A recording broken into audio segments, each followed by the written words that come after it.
I do have a quick question about Wired. So today, if someone wants to start a blog, there's a lot of information out there. If you want to start a YouTube channel about technology, there's a lot of information out there.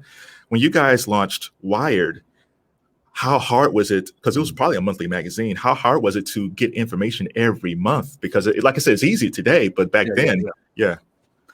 Well, first of all, launching Wired was difficult for many, many reasons. Among them, there was kind of like a little bit of a recession at the moment at that time. But more importantly, what we were trying to do was not understood or appreciated by anybody. We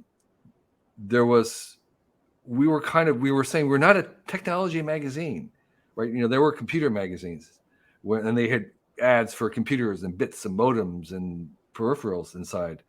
And we were saying, no, we are a lifestyle magazine. And they were saying, what? What's the lifestyle? We were saying, no, technology is a culture. There's an emerging cultural lifestyle. And so we want ads that are like, you know, liquor and clothing and stuff. And they're saying, you're talking about technology that doesn't compute.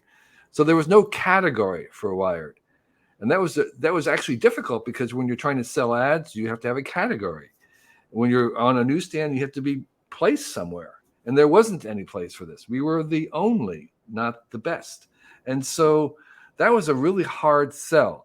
And then where did we get the content? Well, I had been editing and publishing a magazine before that called Whole-Earth Review.